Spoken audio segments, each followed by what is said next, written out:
और आज भी मैं बोलता हूँ कि सब्जी की खेती बहुत अच्छी है जी।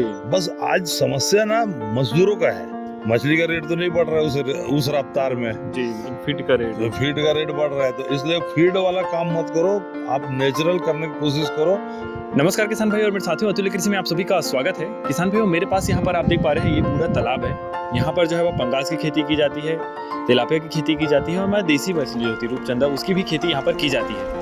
तो अभी हम इस वीडियो में बात करने वाले हैं कि हम जो है फिश फार्मिंग करते हैं तो उसमें हमको क्या आना चाहिए, 2024 में फिश फार्मिंग किस तरह से होने वाली है उसके बारे में बात करेंगे। यहाँ पर आप देख पा रहे हैं काफी सुंदर सुंदर फ्लावर है जो आपको पूरे मेड़ों में देखने को मिल जाएंगे। किसान भाई काफी शौकीन है फ्लावर के, तो यहाँ पर आपको देखे रंग बिरंग के काफी सारे फ्लावर आपको देखने को मिल जाएंगे।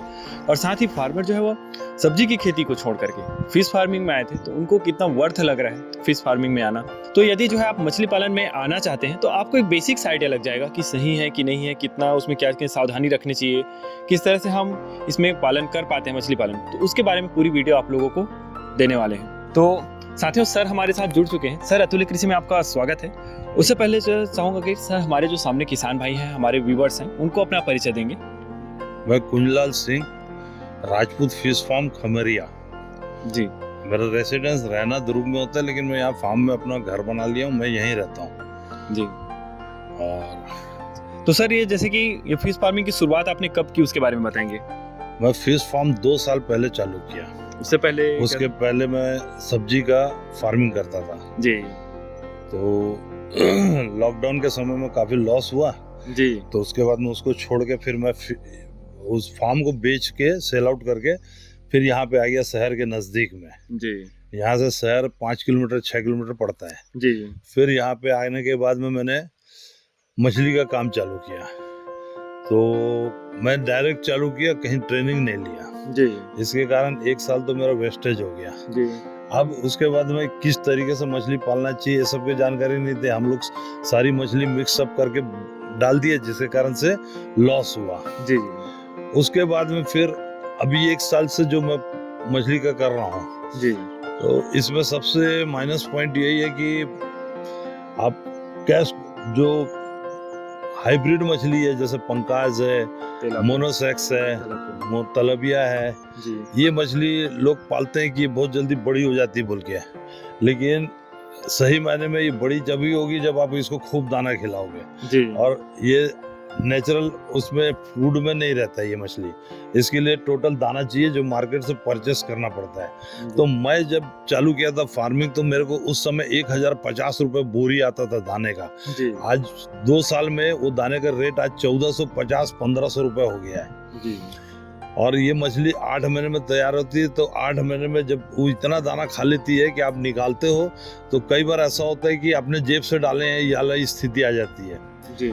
इसलिए मैं किसान भाइयों को ये कहना चाहूँगा कि आप इस मछली पे ज़्यादा ध्यान अपना कंसंट्रेशन ना करके आप जो अपने देसी मछली है, रोहा, कतला, मृगाल, ये इस मछली पे आप कंसंट्रेशन करिए।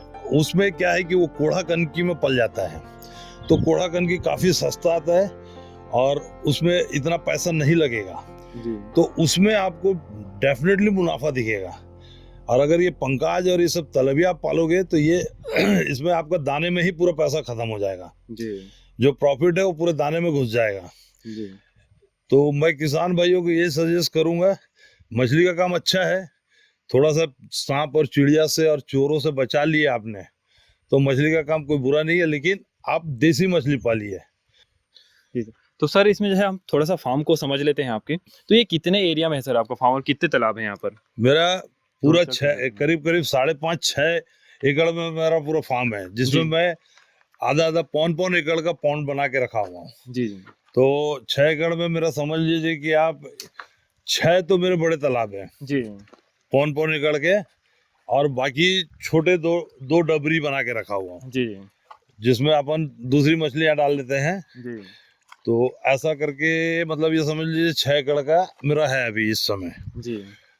तो इनका टाइम हो गया क्या सर, ये तो अभी पास में आने लगे जैसे हमें नहीं, ये तलबिया जो है ना, ये बहुत लालची मछली है। जी। ये मतलब ये जिधर आप जाओगे उधर ही आपके पीछे पीछे आएगी। और इसका ना चोरी चमारी का इसलिए बहुत खतरा रहता है, जी क्योंकि कोई रात को आ गया और एक मुट्ठी दाना फेंक देगा ना तो पूरी मछली इकट्ठा हो जाएगी और फट से जाल मारेगा, जितनी मछली चाहिए उतनी उसको मिल जाएगी। जी। यहाँ पे तिलापिया डाला हुआ है और हाँ, इसमें पंकाज पंगास डाला हुआ है जी। है ना। और ये मेड़ काफी चौड़ा था सर, जब हम 1 साल पहले आए थे हाँ। उस समय आपने नहीं, ये शुरुआत करी मछलियां ना खोद के ना इसको वो कर देती है। जी जब अपन दाना फेंकते हैं ना तो दाना किनारे आ जाता है उनके प्रेशर से, जी तो वो उसको मट्टी को खोद खोद के उन लोगों को ऐसा लगता है कि अंदर में और दाना होगा, जी। तो वो खोदना चालू कर देते हैं मेड़ को।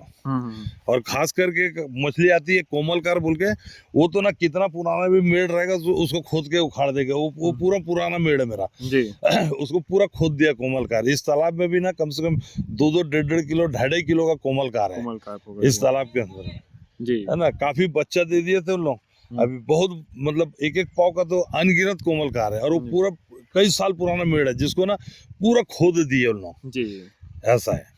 और सर यहाँ पर हम मेड़ में काफी सुंदर सुंदर फूल देख पा रहे हैं, अब काफी सुंदर लग रहा है। मतलब फार्म का अट्रैक्शन पॉइंट है। आते ही मुझे फार्म इतना अच्छा लगा, यहाँ पूरा फ्लावर देख के यहाँ पर सुकून लगा सर। फ्लावर का मेरे को खुद शौक है जी मतलब मछली का फार्म में कोई ज्यादा काम नहीं रहता है। जी एक बार सुबह दाना फेंक दिया, एक बार शाम को दाना डाल दिया, खत्म काम। कोई ज्यादा वो नहीं है। तो मेरे जो वर्कर है ना, जो यहाँ पे रहते हैं, जो फैमिली जो रहती है, उन लोग गार्डन का काम करते रहते हैं। पौधा खाद ये सब मैं देता हूँ, उन लोग कोड़ाई सफाई निंदाई ये सब उन लोग करते हैं। जी। तो खाली टाइम में उन लोग ये काम करते रहते हैं। तो अभी सर इसमें आपने कितने बैच निकाल लिए हैं लगभग अभी जो है? मैं इसमें 2 बार निकाल चुका हूँ मछली, जी 2 बार। और अब मार्च के बाद में फिर पूरा तालाब खाली करूँगा और उसके बाद पूरी तालाब को सुखा के फिर रिपेयरिंग करूँगा। जी रिपेयर करवा के फिर इसके बाद में जून जुलाई में फिर इसमें बच्चे डालना चालू करूँगा। जी। तो उसमें कितना अपनी इनकम आ गई सर, कितने का बेच लिया? अभी तो नो लॉस नो प्रॉफिट वाला काम हुआ है। जी। अब इस बैच से मेरे को उम्मीद है कि कुछ दिख रहा है, कि ऐसा लग रहा है कि इस बैच में मैं निकाल लूँगा। कितना क्विंटल निकल गया था लगभग पहले से? फिर भी मान के चलो कि मैंने पूरा तालाब का अगर एक मोटा मोटा हिसाब लगाएंगे तो वही 10 से 15 टन माल निकला था जी पूरे में। जी अभी जो ये जिस तालाब में मैं खड़ा हूँ इसमें जी। इस समय कम से कम 2 टन से ज्यादा माल होगा इसमें। जी। पंगास मछली। पंकाज है और जी। कोमलकार है, रोहा कतला सब है इसमें। जी और ये इसकी गहराई अच्छी है, इसलिए इसमें मच्छी ग्रोथ करते हैं। जी। तो गहराई अच्छी रखनी चाहिए किसानों को। हाँ, गहराई अच्छी रखनी चाहिए। और बीच बीच में अगर कोई तालाब में उतर के थोड़ा इधर से उधर तैरे या थोड़ा पानी छपछपाए, मछली दौड़े भागे, तो फिर उसमें भी मछली का ग्रोथ अच्छा आ जाता है। जी। जैसे ब्रॉयलर जो हम वो पोल्ट्री फार्मिंग में जब करते हैं उनको भी थोड़ा सा दौड़ाना रहता है। हाँ, वैसे ही देसी मछली जो है, कतला रोहा जो है, इसको दौड़ाना पड़ता है। पंकाज और तलबिया को जरूरत नहीं पड़ता है, वो तो आप बस खेत में घूमो, आपके पीछे पीछे वो ऐसे दौड़ने लगेगी। जी ऐसा है। ओके जी सर। तो इसमें सर और क्या हम जानकारी ले सकते हैं, इसमें क्या आप जानकारी दे सकते हैं हमारे किसान भाइयों को जो फिश फार्मिंग में आना चाहते हैं, उनके बारे में प्लानिंग कर रहे हैं?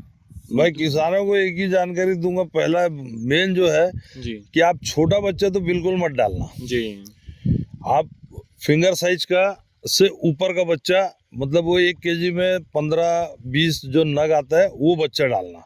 जी वो आपका 7-8 महीने में तैयार हो जाएगा, तो वो आपको ऐसा लगेगा कि हाँ मेरे को कुछ बचा है। जी ये किसानों को सलाह दूंगा। दूसरा, आप आर्टिफिशियल उसमें दाने पे मत जाइएगा, आप नेचुरल उस पे जाइएगा। जी कोढ़ा, कनकी, खली आप देखिएगा। खली अगर उसमें आप मिला देते हो, मान लो 50 किलो आपने कोढ़ा भिगाया है, उसमें 4 किलो चावल पका के डाल दो और उसमें 1 किलो खली मिला दो, जी तो वो समझ लो कि वो जो आप खरीद के दाना खिला रहे हो ना, उससे ज़्यादा उसमें प्रोटीन हो जाएगा।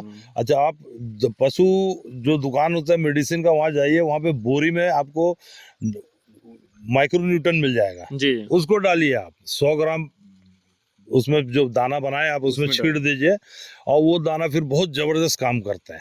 जी तो उस टाइप से आप करिए। और ये इसके दम पे आप करोगे दाने के भरोसे, तो दाना आज की डेट में दिन दूना रात चौना बहुत रेट बढ़ रहा है, जी है ना। मैंने जब फार्मिंग चालू किया था तो 1050 रुपये बोरी में लाता था, आज वो दाना मैं 1450-1500 रुपये में ला रहा हूँ।